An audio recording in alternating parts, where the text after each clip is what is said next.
దేశంలో ఎక్కడ ఎన్నికలు జరిగినా మేమున్నామంటూ వాలిపోతాయి జాతీయ పార్టీలు. ఉత్తరాది రాష్ట్రాల్లో ఈ రెండు పార్టీలదే హవా. ఈసారి ఎన్నికలు జరుగుతున్న 5 రాష్ట్రాల్లో కాంగ్రెస్ బీజేపీల పాత్ర నామమాత్రం.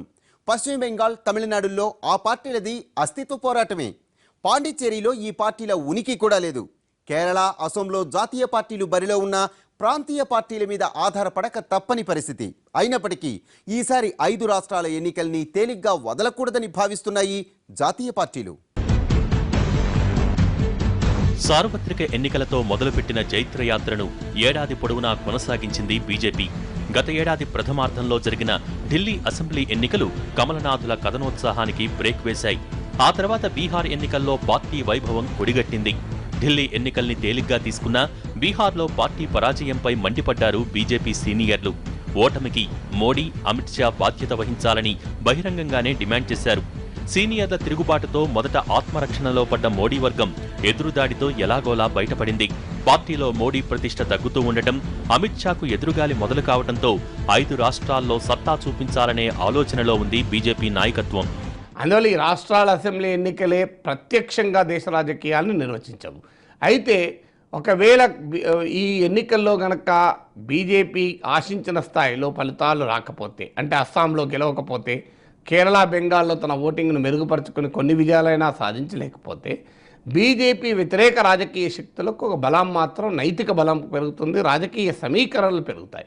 బీహార్లో మహాగఠబంధన్తో బలపడిన ఢిల్లీలో ఆమ్ ఆద్మీ పార్టీ విజయంతో ప్రారంభమై బీహార్లో మహాగఠబంధన్ విజయంతో బలపడినటువంటి బీజేపీ ఏతర పక్షాల ఐక్యత మరింతగా పెరిగే అవకాశం మాత్రం ఖచ్చితంగా ఉంటుంది. 5 రాష్ట్రాల్లో ఎక్కడా బీజేపీ అధికారంలో లేదు. అధికారంలోకి వచ్చే అవకాశం కూడా లేదు. గట్టిగా పోరాడితే అసోంని గెలుచుకునే అవకాశం ఉంది. ఎంపీ సీట్ల పరంగా చూసుకుంటే తమిళనాడు, పశ్చిమ బెంగాల్, కేరళ కీలకమైనవి. ఈ 3 రాష్ట్రాల్లో బీజేపీ ఎన్ని సీట్లు గెలుచుకుంటుంది? గత ఎన్నికల కంటే పార్టీ పరిస్థితి మెరుగుపడుతుందా లేదా అనే కోణంలోనే పార్టీ నాయకత్వం ఆలోచిస్తోంది. 2014లో దేశాన్ని చుట్టేసిన మోడీ క్రేజ్తో కేంద్రంలో బాగా వేసిన కమలనాథులు ఇటీవలే ఆ మేఘాలు కరిగిపోతున్న దృశ్యాన్ని చూస్తున్నారు. మోడీ సర్కారుపై మతతత్వ ముద్ర వేసిన కాంగ్రెస్ లౌకిక శక్తులన్నీ ఏకతాటిపైకి రావాలని కోరుతోంది. No, the left is already a firm alliance, and it's a longest serving electoral alliance, not only electoral alliance, but people's unity is there. The left-minded people are together in Bengal, and we sought to expand it, and new forces will also join. And we have given call of a people's alliance, so naturally people are marching together to oust this government of Trinamool Congress, to get rid of this lawlessness and to retrieve the democratic space. వచ్చే ఏడాది ఇదే రోజుల్లో 5 రాష్ట్రాల assembly ఎన్నికలకు notification రానుంది. ఇందులో BJP dream project Uttar Pradesh కూడా ఉంది. యూపీని గెలుచుకోవడంతో పాటు గోవా, పంజాబ్ను నిలబెట్టుకోవాల్సిన బాధ్యత బీజేపీ నాయకత్వం మీద ఉంది. 5 రాష్ట్రాలు తప్ప ఈ ఏడాదిలో ఎక్కడా ఎన్నికలు లేవు. వచ్చే ఏడాది జరగనున్న అసెంబ్లీ ఎన్నికల కోసం పార్టీ పుంజుకోవాలంటే ఈ ఎన్నికల్లో కేడర్కు ఉత్సాహం కలిగించేలా ఫలితాలు రావాలి. 5 రాష్ట్రాల్లో బీజేపీకి ఢిల్లీ, బీహార్ తరహా అనుభవాలు ఎదురైతే వచ్చే ఏడాది 5 రాష్ట్రాల ఎన్నికలు కఠిన పరీక్షే. అందుకే ఈ 5 రాష్ట్రాల్లో వీలైనన్ని ఎక్కువ సీట్లు గెలుచుకోవాలి అనేది కాషాయ దళం వ్యూహం. 828 అసెంబ్లీ స్థానాలకు ఎన్నికలు జరగబోతున్నాయి 5 రాష్ట్రాలు కలిసి. రేపు ఈ సంఖ్య రాజ్యసభలో ఏ పార్టీకైనా సరే గణనీయంగా వాళ్ళ సంఖ్యాబలాన్ని పెంచుకోవడానికి అవకాశం ఉంది. ఇవాళ భారతీయ జనతా పార్టీకి పెద్ద ఇబ్బంది ఎక్కడ వస్తుందంటే రాజ్యసభలో వస్తుంది. ఏ బిల్లు పాస్ చేసుకోవాలన్నా, ఏది చట్టం రూపం చేయాలన్నా, వాళ్ళు అనుకున్న పద్ధతిలో ప్రణాళికలు తయారు చేసుకోవాలన్నా, అమలు చేయాలన్నా కూడా రాజ్యసభ కాస్త మింగుడు పడని వ్యవహారంగా తయారైంది. కాబట్టి ఈ అన్ని రాష్ట్రాల్లో కలిపి ఏదైనా భారతీయ జనతా పార్టీ కానీ వాళ్ళ మిత్రపక్షాలకు కానీ గణనీయమైన సంఖ్యలో వస్తే అద్భుతంగా రాజ్యసభలో కాస్త సంఖ్యాబలం పెరగడానికి అవకాశం ఉంటుంది. సార్వత్రిక ఎన్నికల్లో చావు దెబ్బతిన్న కాంగ్రెస్కు ఢిల్లీ అసెంబ్లీ ఎన్నికల్లో స్కోర్ 0 కావడంతో మతిపోయినంత పనైంది. జాతీయ పార్టీ అని చెప్పుకుంటున్నా కాంగ్రెస్ పరిస్థితి ప్రాంతీయ పార్టీల కంటే దారుణంగా ఉంది. ఏ రాష్ట్రంలోనూ బలంగా లేదు. అసోం, కేరళలో కాంగ్రెస్కు వ్యతిరేక పవనాలు గట్టిగా వీస్తున్నాయి. బీహార్లో ఆర్జేడీ, జేడీయూతో పొత్తు పెట్టుకోవడం ద్వారా కొంచెం లాభపడ్డా అది ఇతర రాష్ట్రాల్లో కలిసొచ్చే అంశం కాదు. అసోం, కేరళలో అధికారాన్ని కాపాడుకోవటం కాంగ్రెస్కు, రాహుల్ నాయకత్వానికి కత్తిమీద సాములాంటిదే. కేరళలో అసమ్మతి పవనాలు హైకమాండ్కు తల బొప్పి కట్టిస్తున్నాయి.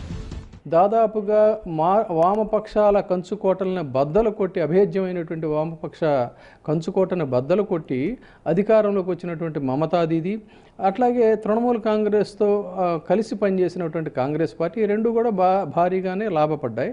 అయితే మారిన పరిస్థితుల్లో ఇప్పుడు వామపక్ష పార్టీలతో కాంగ్రెస్ పార్టీ అండకాగుతున్నటువంటి అక్కడ పరిస్థితి విచిత్రమైనటువంటి ధోరణి అక్కడ ఉంది. కాబట్టి కాంగ్రెస్ ఉపాధ్యక్షుడు రాహుల్ గాంధీ ఇప్పటికే అసోం, కేరళలో పర్యటించారు. ఎన్నికల్లో గెలవాల్సిన అవసరాన్ని పార్టీ నాయకులకు చెప్పారు. అయినా సరే పార్టీ నేతల్లో మార్పేమీ రాలేదు. కేరళలో యూడీఎఫ్ నుంచి కేరళ కాంగ్రెస్ వైదొలిగింది.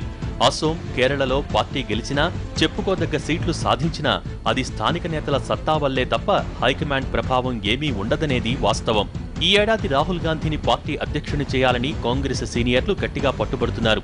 రాహుల్ నాయకత్వంలో యూపీ ఎన్నికలకు వెళ్లాలనేది హస్తం పార్టీ నేతల ఆలోచన. రాహుల్ సత్తాకు అగ్ని పరీక్ష 5 రాష్ట్రాల ఎన్నికలు. शांति के बिना असम प्रगति कर ही नहीं सकता है। जो भी होता है, विकास होता है, सड़कें बनती हैं, प्रगति होती है, बिजनेस बनते हैं, स्कूल चलते हैं, अस्पताल में इलाज होता है, शांति के बिना ये कुछ भी नहीं हो सकता है। मैं गर्व से कहना चाहता हूं, गोगोई जी से कहना चाहता हूं, कांग्रेस पार्टी के जो हमारे नेता हैं, ये आपने असम के लिए बहुत बड़ा काम किया है।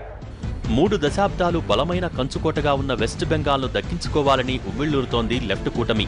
ఇక్కడ ఓడిపోయాక కామ్రేడ్ల బలం జాతీయ స్థాయిలో దారుణంగా పడిపోయింది. పశ్చిమ బెంగాల్లో కాంగ్రెస్తో పొత్తుకు సై అంటున్నాయి వామపక్షాలు. కేరళలో ఒకరిపై ఒకరు కత్తులు దూస్తున్న ఈ 2 పార్టీలు మమతను ఓడించేందుకు ఏకం కావటం విచిత్రమే. పశ్చిమ బెంగాల్లో కలిసి పోరాడుతూ కేరళలో ఒకరితో ఒకరు పోటీ పడితే ఓటర్లు అంగీకరిస్తారా అనే కోణంలోనూ లెఫ్ట్ పార్టీల్లో చర్చ జరుగుతోంది. ఈ సమీకరణలు సక్సెస్ అయితే దాని ప్రభావం రానున్న రోజుల్లో ఢిల్లీలోనూ కనిపించవచ్చు. పెరిగిన ధరలు, కరువు పరిస్థితులు, ఇతరత్రా గొడవలు ఉన్న 5 రాష్ట్రాల ఎన్నికల్లో స్థానిక సమస్యలే ప్రచారాస్త్రాలు. ఈ అస్త్రాలను ఎవరు ఎంత సమర్థంగా వాడతారనే దానిపైనే పార్టీల గెలుపోటములు ఆధారపడి ఉన్నాయి. ఏ ఎన్నికల్లోనైనా ఓటరు తీర్పు ఎలా ఉంటుందనేది ఎప్పుడూ ఆసక్తికరమే. అది తెలియాలంటే మే 19 వరకు ఆగాల్సిందే. ఇది ఇవాల్టి స్టోరీ బోర్డ్. మరో అంశంతో మళ్ళీ కలుద్దాం. నమస్తే.